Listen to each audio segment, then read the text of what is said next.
You know what is reminiscing? Reminiscing is actually talking about the past with others.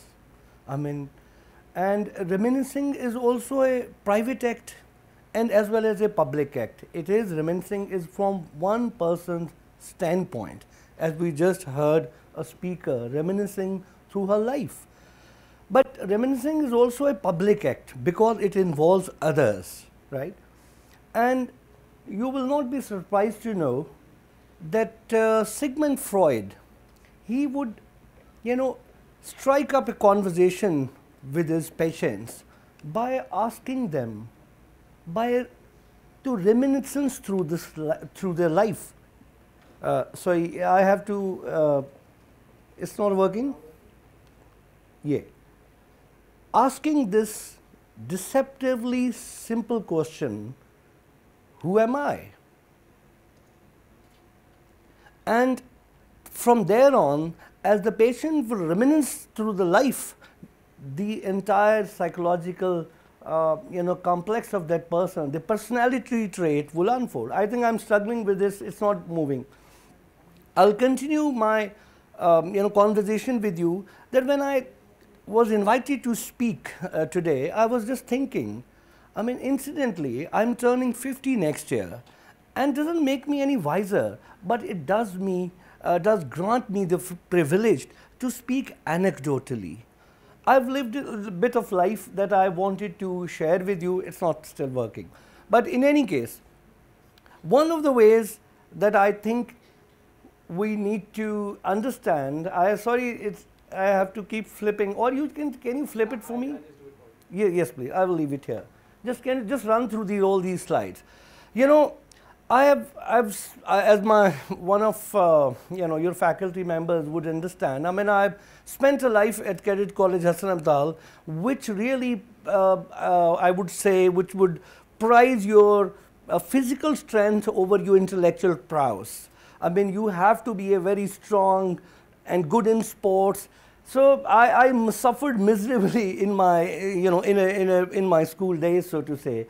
And one of my favorite subjects was Pakistan studies, because that provided me a way to understand how history is constructed, right? That led me to a BA program in history and philosophy at Government College, which really kind of unshackled and hinged the mental sort of shackle that I had on mind through my school education. So it, sort of stirred things a little. And then I decided to choose anthropology. You know, when I joined anthropology department in like 20, 25 years, next please, everybody would ask me, what is anthropology? And the best answer would be, do you study insects? Because it sounded like entomology. So for the last 20, 30 years, I have to struggle, explain everybody what is anthropology, and I'm doing very, very quickly with you here. That anthropology is the study of human cultures. Anthropology actually tries to explain how humans choose to be what they are, why we wear this dress, or why not something else, the kind of food we eat, how we do our festivals, festivities. And anthropologists are actually recording the cultural patterns. That's what anthropologists do. And you could see there's a very interesting picture where at a Lokvirsa Mela, one of these participants from, maybe Balochistan or Sindh is actually photographing a Cholistani musical troupe. So this is the kind of self-representation that we all do, but anthropologists represent human cultures at a more professional level. They are trained to look for certain things to understand why humans behave in a certain manner. Next, please. Now, I mean, these are some of the images from my own work in visual anthropology. Visual anthropology is an ethnographic photography where you are actually observing culture. You're freezing the live moment and then you're trying to see. I mean, if you see all these images, tell a story. And that story is about our lives, how our lives are constructed, and these are all very fleeting moments. These tiny gestures, these little billboards, these juxtaposition of images. If you can turn, I don't know if you can turn off the light a bit, But you could see this juxtaposition of images is what, kind of reveals our culture to us. I often say that if you ask a fish, what is water? Fish can't tell because it lives in it. If I ask you, what is your culture? You can hardly tell because you are immersed in it. It is only when you visit a foreign country or a foreigner comes to you and say, aha, you don't eat this? Oh, yes, we don't eat this. Oh, you don't act like that. So this is where you can see your own culture. So anthropologists would actually provide you that kind of distance from your culture, so you can step back and see at yourself what is we are all about. Next, please. Now, again, just let it run through these images. These humans all too human is, as you would know, Nietzsche's title of his book of aphorism. So I see this, that we share a humanity with animals that we don't really feel for. So that is also something that I do as my hobby. Let's speak. Now, this is where my, I would say, professional contribution comes in, the power of ideas that we talk about. I mean, National College of Arts, as we all know, is a very old institution, maybe 130 years, maybe even more now. It was established in 1875. By the time I joined NCA in 96 as a young faculty, that's me over there, in that box trying to look through the file. So I was told that the NCA do not have any administrative records. It do not, other words, have any history. So I was very puzzled and I wanted to explore, and finally I managed to retrieve these records, these administrative records of the institution dating back to 1875 when it originated, lying in these stacks, tucked away in a storeroom, and people forgot all about it. And that is where I began, unearthing it. And this is what really brought me up close to colonialism. I also skipped this bit that I did after my anthropology, I did another master's in critical theory and cultural studies and wrote a dissertation on post-colonial theory. But I have read only the theory of colonialism by these European and American intellectuals and academics, but I did not experience colonialism. Now, my working with this archive, next please, was not only trying to sort out the records of the institution, these loads of these files which were all kind of dumped, and I was trying to figure out as what to do with it.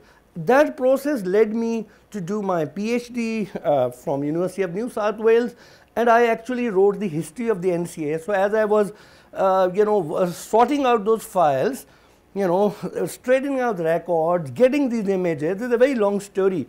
I mean, it took 6 years to get to a point where people could access the archives and actually draw on it. And that's what we did. Next, please. We had these couple of publications. I gave lectures, perhaps all over the world or many countries of the world, around NCA, around Mayo School of Art. These are images of the forgotten faces of Pakistani art. If we had not salvaged the archive, these people would have been completely been oblivious to the art history, right? They would throw them to the dustbin. But anyway, we do know about Shakir Ali Saab. He's the founding principal of NCA. And look, on the left is Salima Hashmi, young Salim as a young teacher. And this woman there is very, very famous young artist of Pakistan, Shazia Sikandar.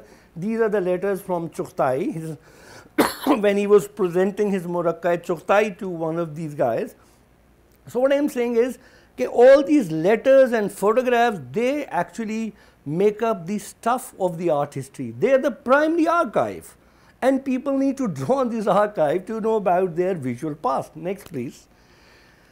Now, I instantly became, I joined NCA Rawalpindi campus as director, and that was a time when I thought that all those years that I have kind of dreamed about doing things. As a professor, you do not have your scope of work is limited to classroom instruction, but that is where it ends.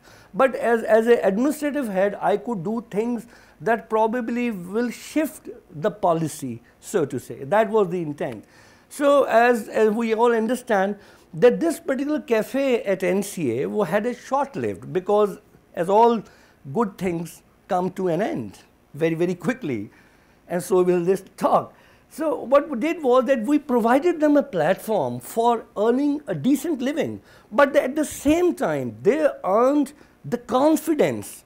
They had the exposure, and they formed their organization called Vaduz, which is now being funded. These are all these UN information officer Vittorio, and these and one of these diplomats. So there are lots of diplomats started coming into NCA Rawalpindi, and they started really getting an attention.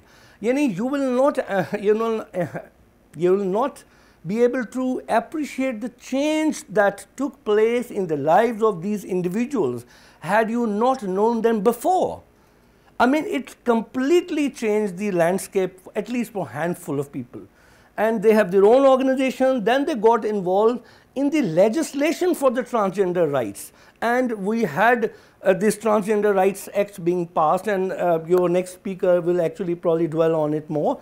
So what I'm saying is, had these people who've been working on the, sort of being thrown out on the streets, if they are giving respect and education and exposure, they can be even better than us. I mean, I'm sure you should next time invite a transgender to speak, and you will see what difference it will change here. Next, please.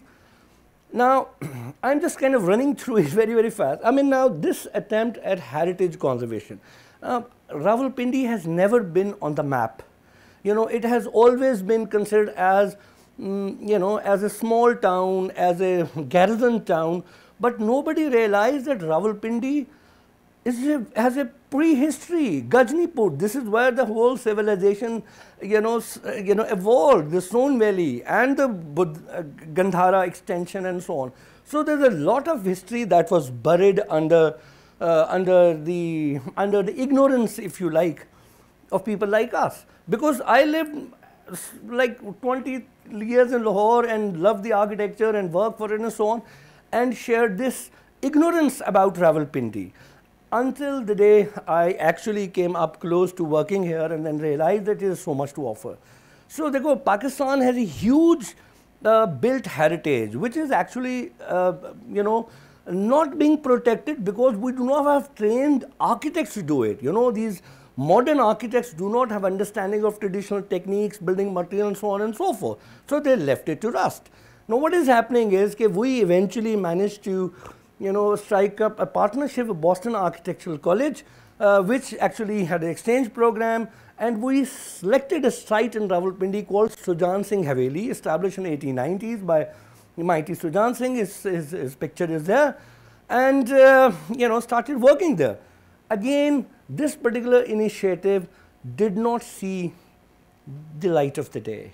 I mean, like 3 or 4 years of my struggle, I would say, constant struggle to actually wake up the policymaker and the government and the stakeholders to actually preserve the heritage. I could take it to a certain point. Beyond that point, I couldn't really go. And this initiative was also winded up along with the cafeteria. So I'm going through the checklist of the disasters that I encountered in my life. Now, working with the artisan, that I think, is a very important aspect where you actually, learn to see that the artisans were the main subject of art instruction at the Muse School. And artisans are also the subaltern of Indian art history, if you like. You get to know about the artists. You don't get to know about the artisans. That the 3 people that I work with, one is Indra Ismail Khan on the top, the other guy is a Gandhara sculptor. He's on the left, and this man is from Saidpur, who is doing this innovation. Let me very, very quickly tell you that colonialism actually shackled the artisan to a wooded idea of tradition to which they have to be conformed. So all these centuries under the British rule, artisans were forbidden to innovate. Sindhi artisans were meant to copy the patterns of the Sindhi culture in a repetitive manner. So they were forbidden to innovate. These 3 individuals are innovators. This guy is innovating. He is not making the traditional pots. He is known for making, you know, railway carriages, and he's made for, you know, what I call sort of, you know, sculptures of a kind which are not traditional. They are breaking borders, they are breaking barriers. So I work with them at a personal level, and also I have written extensively, or, you know, somewhat sort of in depth around the artisans issues, history, and within art history. Next, please. Now, this is my kind of final comment, and after these two images, I will request you to play that little thing. You know, Chopal, we experiment, it's like a social experiment, if you like, trying to reimagine a community. Islamabad, as we all know, is a very stratified society. It is very segregated and exclusive in so many ways. One. Secondly, in our own personal life, you know, we don't talk to strangers. We talk to people that we know. You know, we don't even say hi to a stranger. You know, only if discovered, oh, you are my whatever. Oh, sir, how are you? Fine. Otherwise, you can sit next to a person without being attended. That's the norm that we have developed. So what we are saying is, dekho, we have to actually, you know, you spend a lot of time with friends, families, and maybe neighbors or whatever, but you don't spend time with a stranger. That is a place you meet and greet a complete stranger. And I can tell you, for it's been close to 7, 8, 9 months, that this is actually leading to the kind of integration which is actually making difference to the lives of people at a very microscopic level, not at a grand level, a tiny, miny thing. This guy, you would recognize, is Barrister Zafrullah. He was a former federal minister. He is hugging this guy who comes to Chopal, and he is a guard at Centaurus.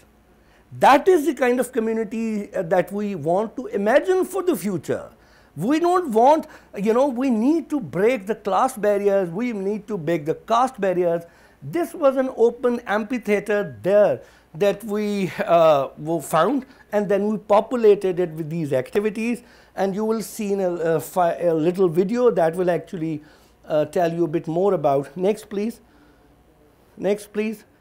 This is a Kids Chopal initiative. We thought that in order to inculcate this habit of community gathering among the kids, we have to bring them towards art, adopt art as a hobby, get into cultural interaction, and this is the future for us. Thank you very much.